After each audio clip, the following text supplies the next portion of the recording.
Нет ни одной нерешаемой задачи. На таком интуитивном уровне чувствовать. Это надо чувствовать. Да, это надо действительно чувствовать. Это надо болт, вот вам болт. Наука фундаментальная — это фабрика идей. Не зря появилась уже такая формулировка, как школа Юницкого. Инженерная школа Инженерная Юницкого. школа Юницкого, все правильно.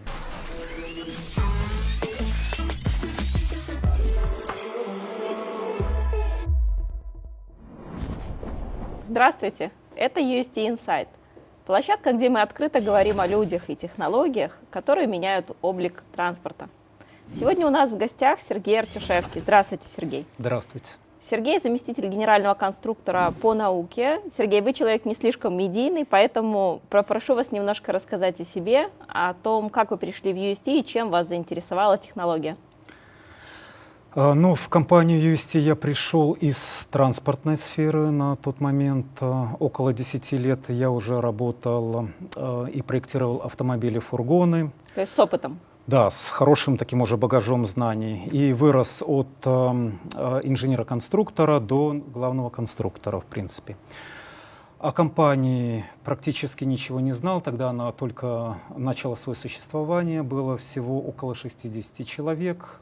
Но предыдущий мой опыт работы, он привел меня к тому, что, в принципе, я не боялся никаких конструкторских задач, поэтому даже получив такое сложное направление, как компоновка высокоскоростного транспортного средства, меня не испугало, я полноценно погрузился в новую задачу.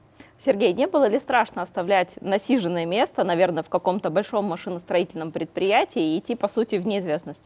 Ну, если честно, да, немножко было страшно, но вот могу рассказать, что привело к тому, что я не боялся нового, не боялся новых задач, новых каких-то работ, новых исследований, в том числе новой компании. На тот момент, вот, когда еще работал в этой самой компании по производству автомобилей и фургонов, через меня проходили все технические задания, и я анализировал их на возможность изготовления, возможность выполнения хотелок заказчика, ну и загрузку подразделений. Фактически я утверждал в последней инстанции, берем техническое задание в работу или не берем. Понятно. Так, ну и в какой-то момент я столкнулся с тем, что увидел, что я не пропускаю ни одно задание, ни один транспорт, где есть что-то новое. То есть идете по накатанной всегда. Да, и я увидел, что я не развиваюсь как конструктор, я беру только типовые фургоны. И в тот момент вот я для себя вот тогда произнес такую фразу: ну, это же проще, чем космический корабль. И вот это вот 15 лет прошло с этого момента, и я вот до сих пор это вот помню хорошо, оно так у меня отложилось в голове, как переломный момент. И с тех пор я стал анализировать каждое техническое задание на возможность вообще изготовления его. И мы стали брать все такие сложные задания. Это были индивидуальные задания, и благодаря тому, что, ну, да, надо было много изучать нового, расчеты, какие-то исследования, испытания проводить. Но благодаря индивидуальному подходу стоимость таких работ и таких фургонов это было всегда X2, X3. И вот самый сложный момент жизни компании это позволило нам на индивидуальных таких заказах выжить в тот момент. Но и привело к тому, что нет ни одной нерешаемой задачи. И фактически, когда, да, я уже принял решение, что надо расти дальше, и идя в новую компанию, я уже не боялся. То есть я понимал, что я справлюсь. До этого вы работали как инженер-практик. Да. Здесь скорее вы инженер-теоретик. Ну, да, есть такой момент. Сергей, что сформировало ваше научное поле, ваш научный взгляд? Научный взгляд, наверное, это подход. Здесь больше анализировать всю информацию полученную. То есть я никогда не беру задачу сходу просто «надо болт, вот вам болт». Я всегда стараюсь узнать, для чего этот болт, что с ним делать, с чем он будет контактировать, а это на самом деле это очень намного влияет. И условно контактную пару, если возвращаться к болту, и в каких агрессивных, неагрессивных средах он работает. Сергей, вы рассказали о себе как и об инженере практики. Теперь мне бы хотелось услышать о вас как об инженере с научным уклоном. Ну, научную, наверное, научную деятельность такую и вообще, что такое наука, я на самом деле узнал только здесь, в компании. Это была просьба, наверное, и такая необходимость со стороны компании уже двигаться дальше и развивать вот направление R&D с правильными, наверное, подходами по организации, в том числе документооборота. Извините, пожалуйста, давайте чуть-чуть поясним для зрителей, что такое R&D. Может быть, не все знают. R&D — это направление, направление в нашей компании, которое занимается более глубокими научными изысканиями по самым сложным задачам и направлениям в транспортной отрасли, ну и в биотехнологиях. Здесь это называется Центр научно-исследовательской деятельности, правильно? Да. Угу. Хорошо, извините, вернемся тогда к вашей научной деятельности. Здесь вы решили учиться. Когда я стал заместителем по науке, начал изучать в первую очередь, что это такое, для чего оно и чем оно отличается от стандартной деятельности того же простого инженера.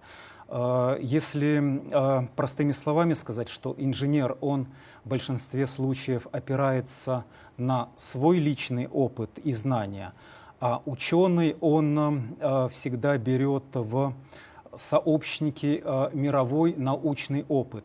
Он сразу изучает, что было сделано до него всеми учеными по данному направлению. И это на самом деле очень сильный инструмент. И вот понимая сейчас, если бы я на момент работы инженером имел такой опыт, имел такой инструмент, я бы более, скажем так, был более востребован, мои все решения были бы, наверное, лучше и качественнее. Угу. Сергей, вы как человек, который занимается наукой здесь, самый главный по науке в UST, наверное... Вы... Я на это не претендую, у нас Анатолий Эдуардович вне конкуренции. Хорошо. Вы как руководитель научного направления в UST, наверное, лучше всех ответите на вопрос, зачем вообще инжиниринговой компании вкладывать средства и время в науку? Да, ну здесь, знаете, что нужно в первую очередь сказать, что наш проект — это не модернизация существующих решений или доработка, это абсолютно новый уникальный проект по транспортной системе. И без фундаментальных исследований, расчетов, испытаний создать технологию, которая будет конкурировать с существующими на сегодняшний день транспортными системами, просто невозможно. Поэтому наука для нашей компании — это вот основа бизнес-модели нашей. Поняла. А насчет конкурировать, я слышала, что планировали конкурировать даже с авиацией. Конкурировать в каком-то плане мы позиционируем себя не как конкуренты, а как дополнение ко всем существующим транспортным системам. Потому что на сегодняшний день транспортные системы, они сталкиваются с существенными ограничениями, заложенными в истоках разработки транспортных систем. Это как и авиации, так и автомобилестроения, так и железнодорожного транспорта. Я знаю, что уже не первый год компания имеет статус научной организации. Его когда-то выдала, наверное, да, присудила Национальная академия наук. Что он вообще значит для компании, для чего он нужен? Ну, сказать, что просто присудила, это было очень, на самом деле, очень большая сложная работа по подготовке. Расскажите нам подробнее, да, чтобы мы все поняли, насколько это нужно и важно. Насколько это, я могу сказать, что оно дает сейчас, наверное, вот это важно. Здесь можно сказать, что здесь есть юридическая сторона, такая больше... Формальная, да. Это какие-то налоговые льготы, это возможность участия в грантах, это участие в неокрах, это какое-то упрощенное взаимодействие с академическими структурами. Но есть и обратная сторона, что на самом деле важно. А это повышение доверия к нашей организации, это повышение международного статуса нашей организации. Это показывает, наверное, правильность и серьезность наших разработок нашим доброжелателям всем. Ну и явно выделяет нас среди других организаций, так как в Беларуси всего 7 компаний неведомственной подчиненности, Ничего себе. которые имеют статус научной организации. И это значительно упрощает взаимодействие с государственными организациями. Сергей, а были ли реальные ситуации, когда этот статус помог вам вести переговоры, вести разработки какие-то, вот какое-то применение? Было на самом деле это неоднократно. И в начале нашей деятельности, когда мы выстраивали взаимоотношения с научными теми же организациями, университетами, когда мы приходим, и о нас просто никто не знает, но как только узнают даже просто, что мы научная организация, а это признание на государственном уровне, на самом высоком государственном уровне Академии наук Беларуси, то сразу меняется отношение к компании, сразу приглашают, выслушивают, а когда мы проводим уже в организации и лекции, и студентам, и преподавателям, видно, как меняется отношение к людям, когда загораются глаза, когда уже пытаются задержать, задать еще вопросы, поучаствовать и приехать к нам и поучаствовать в деятельности компании. Интересно. А компании, Сергей, уже 10 лет, да, вот вы говорили. А вот, собственно, R&D или Центр научно-исследовательской деятельности, он появился не так давно, мне кажется, несколько лет назад. Что стало поворотным моментом, когда вот было принято решение, что все, ЦНИД будет работать отдельно? И как научные разработки делались до этого? Ну, на самом деле, научные разработки, они велись с самого первого дня, потому что без этого в компании никак, но фиксации такой не было правильной. Какие-то исследования, расчеты, они все проводились, но они проводились конструктором, проектировщиком и оставались, наверное, можно сказать, у данного заказчика, тот, кто это проводил. Принимались им к сведению, и когда этот сотрудник, возможно, переходил на другую должность, уходил из компании, результаты терялись. То есть вы одну и ту же работу делали несколько раз, получается? Ну, это, не исключаю такое. И приходил новый сотрудник, он не знал о том, что сделано было до этого, потому что не было правильного управления и отчетности. Вот это, она не хранилась, она не систематизировалась. Но компания росла, появлялись новые серьезные проекты, которые требовали более углубленной и подробной проработки, и во многом как раз углубленных научных исследований. Понятно. И это послужило таким триггером для создания Центра научно-инновационной деятельности, где были объединены подразделения, которые занимались самыми сложными этими задачами, нетривиальными, где требовались серьезные научные изыскания. Не буду спорить, конечно, наука это важно, естественно, но все-таки вы работаете в коммерческом предприятии. Как найти вот этот баланс между фундаментальными исследованиями и реальной практической ценностью? Фундаментальные исследования, они формируют такую основу, опираясь на которую, как на фундамент, уже решаются прикладные задачи бизнеса, компании. Так и на сегодняшний день, я бы сказал, не более 20% идет фундаментальных исследований, и, наверное, более 80% это как раз прикладные. При этом надо сказать, что на момент стартапа идет наоборот, больше фундаментальных исследований и меньше прикладных. Это если как пример привести, это разработка концепции струнного рельса. Это фундаментальное исследование. А разработка струнного рельса для проезда контейнеровоза массой 60 тонн, это уже прикладная задача. Понятно. Решается. Мы знаем, какой конкретно транспорт поедет по этому рельсу. Это с привязкой к конкретному какому-то проекту.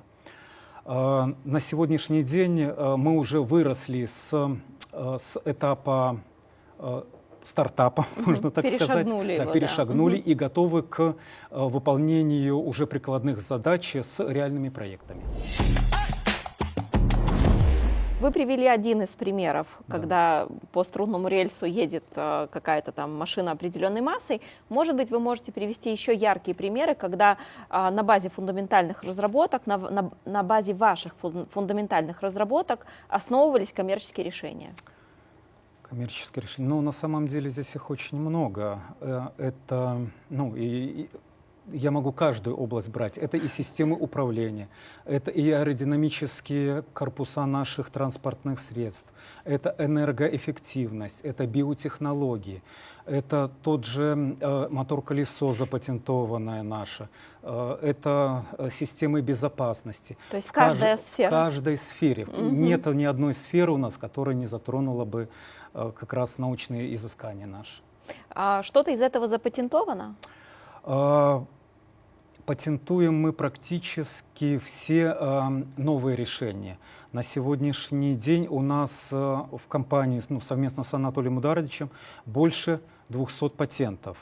Из них порядка 50 идет иностранных и более 150 национальных. Патентуем, ну, мы разграничиваем, что-то патентуем. Это в основном технические решения, которые визуально можно увидеть, понять их конструктив и осязаемые такие. И восстановить с кем-то. Но часть мы проводим через ноу-хау, как секрет производства. И мы их уже никому не рассказываем, не афишируем. Угу. Слышала о патентных зонтиках. Это какой-то способ уйти от патентования или неправильно патентование сделать? Расскажите, что это такое? Нет, это не совсем. Это такая стратегия. Это стратегия, когда в основном главном пункте описания патента используется максимально размытая, вот почему зонтик, размытая и обобщенная информация. А уже в зависимых пунктах указывается конкретика. И такой вот, это зонтичные патенты, которые максимально близкий конструктив затрагивают. И это позволяет уйти от подражания. То есть, знаете, вот пример такой очень хороший был, Анатолий Эдуардович рассказывал, что изобретатель транспорта на подводных крыльях запатентовал его, но он в своей разработке рассчитал угол крыла оптимальный с его точки зрения и указал его точно 22,5 градуса. Ну, те, кто конкуренты увидели, почесали руки, сказали: а мы 23 делаем, а другие: а мы 22 делаем, и все. И это уже не попадает под патент, и, соответственно, тот, кто действительно автор данного патента был, он пролетел. Хорошо, что вы об этом знаете и защищаете, на самом деле, такие тонкости, которые со стороны кажутся прям чем-то невероятным. Да, у нас очень сильная патентная команда, и сам Анатолий Эдуардович, у него очень огромный опыт в патентовании, и он это очень на таком интуитивном уровне чувствует. Это надо чувствовать. Да, это надо действительно чувствовать. Я в это еще погружаюсь, но у нас действительно профессионалы работают, которые это знают. Здорово. Слышала о массе научных публикаций, что-то около 50 в год, по-моему, в компании проходит. Кто их пишет, кто эти люди, как выстроена работа изнутри? Да, у нас за последние, можно сказать, 3 года у нас каждый год более 50 публикаций, и эта цифра каждый год растет, она, то есть, набираем обороты. Работу саму по исследованиям ведут у нас практически все конструктора и проектировщики, но, конечно, писать умеют и хотят не все, тут надо честно признаться. Поэтому в этот момент и подключаемся уже мы и помогаем и оформить публикации. А благодаря поддержке Анатолия Эдуардовича у нас есть такой инструмент, как стимулирование научной деятельности. И самые активные работники, которые публикуют больше всего статей, получают регулярно дополнительное премирование. А кто у вас вообще работает? Где вы берете кадры? Ведь на самом деле нет ни одного вуза, который бы готовил специалистов по струнному транспорту. Да, это хорошо было бы, наверное, к этому надо прийти. На самом деле сейчас требования к специалистам, они, самые общие. Это высшее образование в профильном направлении, это желание учиться, обучаться нюансам струнного транспорта, это умение работать в команде, ну и, конечно же, в нашей области это надо уметь анализировать. Так, ну а по конкурентам можно сказать, что конкурируем и с IT-сферами, и с предприятиями реального сектора экономики. Да, так как у нас в основном востребованы это инженеры, это проектировщики, они, в принципе, они нужны везде. Но у нас есть такие преимущества, как конкурентоспособная зарплата, это хорошая команда, интересная, это возможность роста, ну, очень интересные задачи. Тут мы вне конкуренции, наверное. Да, ну и каждая задача у нас действительно это как интеллектуальный вызов. Насколько важно, чтобы человек был творческий, чтобы он подходил к решению нестандартной задачи, не искал стандартных путей, как это принято на наших машиностроительных гигантах? Да, это один из таких важных моментов, и мы здесь учим подходом к такому поиску, как раз к творческому, как раз когда не стоит зацикливаться на том, что ты знаешь. Посмотри под другим углом на данный вопрос. И здесь очень помогает общение с Анатолием Эдуардовичем. У него есть такой очень нестандартный подход и навык, навык инженерного мышления такого, который позволяет решить нерешаемую задачу, притом оптимально решить. И вот не зря появилась уже такая формулировка, как школа Юницкого. Инженерная школа Инженерная Юницкого. Школа Юницкого, все правильно. Это какая-то прям кузница кадров в традиционном понимании, или это просто внутреннее обучение и подготовка специалистов? Наверное, это не то чтобы кузница кадров, это необходимость работы с нестандартными и нетривиальными задачами. Здесь человек сталкивается с тем, что традиционными методами многие задачи он просто не решит. Поэтому он он вынужден выйти за зону комфорта и применить какие-то новые инструменты в поиске решений. НТС, научно-технический совет. Это, скажите, это какая-то формальная встреча, которая проходит несколько раз в год, где вы все встречаетесь и жмете руки? О нет, это на самом деле такое очень важное, это, я бы сказал, это коллегиальный орган управления в компании. И не зря одним из главных условий существования научной организации в нашей стране является наличие научно-технического совета. Внутри организации? Да, притом рабочего научно-технического совета. И у нас в компании НТС, он дисциплинирует в первую очередь, притом серьезно дисциплинирует, заставляет постоянно держать руку на пульсе, заставляет постоянно двигаться, развиваться, делать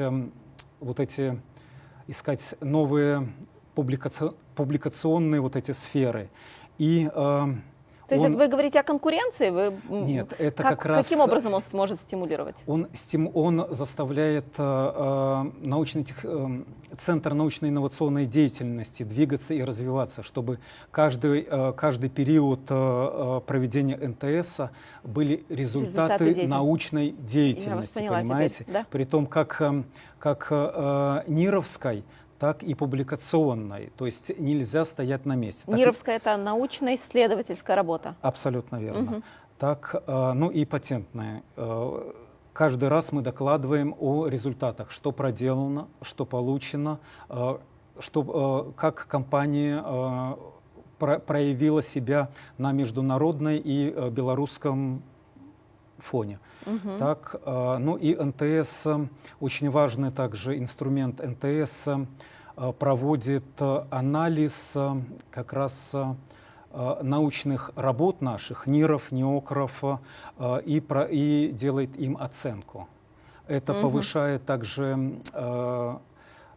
уровень и статус вот этих наших нематериальных активов полученных. То есть ваши работы, они входят в нематериальные активы компании? Да. И как раз научно-технический совет оценивает их. Они соответствуют или не соответствуют. Оценивает по более чем 10 критериям. Бывают ли споры какие-то на НТС? Бывают ли дискуссии инженерные? Обязательно. И споры, и дискуссии. Но у нас очень авторитетный председатель научно-технического совета в лице Анатолия Эдуардовича, который может всегда грамотно рассудить и принять решение. А бывало ли, что вы не соглашались с решениями коллег на НТС или наоборот, коллеги не соглашались с вами? Но для этого проводится голосование, и если коллектив решил большинством, то принимается большинство. Поэтому это и считается коллегиальный орган управления. Кто помимо внутренних сотрудников присутствует на НТС? Помимо внутренних есть ряд приглашенных из компаний дружественных. Также регулярно приглашаются из Академии наук и из учебных организаций. Раз мы уже заговорили про учебные организации, скорее всего, наверное, университеты вы имеете в виду. Знаю, что у компании есть ряд партнерских соглашений с вузами Беларуси и России. Что это вам дает? Для чего проводите эту работу? Тратите время на нее? Или, может, не тратите? Нет, я бы не сказал, что это тратим время. Это мы устанавливаем партнерские отношения. Это у нас появляется очень сильный, мощный такой и, что очень важно, умный партнер. И когда мы выходим с каким-то коммерческим предложением, с каким-то проектом в регион, где работает как раз вот наш партнер, этот университет, мы заручаемся сильной поддержкой местной, региональной, которая может провести как научные исследования, так и обеспечить нас квалифицированными кадрами. Но также вы понимаете, что местные власти, в первую очередь, они обратятся за экспертизой, за оценкой в местный университет. К своим же специалистам. К своим же специалистам, конечно. Хорошо, тогда поговорим о студенческом конкурсе, который вы проводите на регулярной основе. Знаю, что в этом году призовой фонд что-то больше 10 тысяч долларов. Не многовато ли для студенческих работ? Но здесь надо сказать, что первое место это по 3000 долларов, второе по 2 и третье по 1. То есть, в принципе, это не столь большие деньги, но отличие наших конкурсов в том, что мы одинаково оцениваем вклад и студента, и руководителя, то есть преподавателя. Когда вы говорите по 3, значит 3 студенту и 3 руководителя. И 3 преподавателя, конечно, потому что очень много зависит от преподавателя. И в чем, надо сказать, наш интерес? В первую очередь, это, конечно, тут без споров, это поиск новых молодых кадров. Тут компании это надо всегда. Тут то есть HR такая тема глубокая. Да. Мы видим специалистов, которые уже изучили наши технологии, погрузились, сделали работу, которую мы оценили. Притом, если места призовые, то высоко оценили, соответственно. А так для компании что-то еще дополнительно дает. Это позволяет рассказать и передать информацию большому количеству участников конкурса, рассказать о струнных технологиях. Это позволяет участникам изучить, погрузиться, стать нашими партнерами, тем, кто о нас хорошо знает. Амбассадоры прям. Да. И очень важно, почему мы включили сюда вот преподавателей, так как студенты приходят, уходят, они могут прийти дальше к нам и не нести дальше. Но преподаватели, они остаются в вузах, и в следующий поток студентов, они уже, зная о наших технологиях, рассказывают в том числе студентам о новых, то есть несут наши знания, нашу информацию о нашем проекте дальше студентам молодым. Вы сказали, что призовые работы подготовлены на высоком уровне. Так вот, можете ли вы привести пример, когда студенческая идея вошла в основу или стала частью коммерческого продукта компании? Ну, здесь, видите, здесь мы все-таки привязываемся всегда к проекту. Проект не всегда он совпадает со студенческой работой. Студенческая работа — это тоже проект, но обычно всегда тоже местно-региональный. Нам для чего, чем важно тоже вот это видение местной, региональной потребности в транспортной системе какой-то, то, что, выходя в регион, общаясь с местными властями, мы можем уже данные проекты брать за основу. Понятно. Вы знаете проблемы, Да, существующие в текущем регионе? абсолютно верно, что кто лучше местных знает местные проблемы. А выходя к ним, мы уже можем сказать: ну, у вас же есть вот такой, вот смотрите, разработка. У вас есть такой вопрос, там, переправа через Дон, к примеру, переправа там через Волгу. Вот решение, вот разработка. И это притом ваша местная разработка. Интересно. Ваша местная потребность, да. Конечно, всегда мы делаем доработки, всегда мы делаем анализ. Но студенческие работы, они всегда еще дают незамыленный свежий взгляд, свежий глоток вот иногда воздуха. Все-таки, когда постоянно работаешь, немножко глаз замыливается. Чего-то можешь не увидеть, да? А какие верно. вот такие свежие веяния приносили студенческие работы? Может, это касалось дизайна, может быть, начинки? Но в основном то, что мы брали, то, что мы видели, это как раз да, дизайн, свежие мысли, и это местная логистическая, наверное, проблема. Вот это мы брали. Вот это нам ключевое, с чем обращаться на рынок. Сергей, что вас вдохновляет? Роль инженера-конструктора в данном мире. Все вокруг изобретено и сделано инженерами. Принимаете ли вы критику? Легко. Бывало ли вам скучно на работе? Нет. Работа в Центре научно-исследовательской деятельности – это про науку или творчество? И творчество, и критика, и наука, и умение искать и находить. Какой навык, не связанный с наукой, помогает вам каждый день в работе? Склад характера, наверное, доводить все задачи до конца. Какое научное открытие вас впечатляет больше всего? Наверное, магнетизм. Все мы притягиваемся? Да. Хотела вас спросить немного о личной мотивации, потому что вы человек, который 10 лет в компании, еще не выгорели. Что общего между фундаментальной наукой и бизнесом для вас? Что общего? Ну, смотрите, фундаментальная наука, она делает какие-то новые открытия, изучает новое, оно открывает новые законы природы. А бизнес эти открытия превращает потом в продукт. Таким образом, наука фундаментальная — это фабрика идей. Красиво звучит. Фабрика идей для бизнеса, да. И бизнес абстрактные вот эти идеи, мысли превращает, трансформирует в технологии, улучшающие жизнь людей. Понимаете? Таким образом, бизнес без науки, он не может существовать. И в то же время наука без финансовой поддержки бизнеса, она тоже бы застопорилась. Наверное, еще без практического применения. Абсолютно верно. Я знаю, что очень часто инженерам не хватает практической реализации. Это абсолютно тоже правильно, важно. Да. Это был UST Insight. Если вам понравилось видео, ставьте лайки, подписывайтесь, чтобы не пропустить новые выпуски. Сергей, спасибо вам за честный и глубокий разговор. И вам спасибо, Ольга.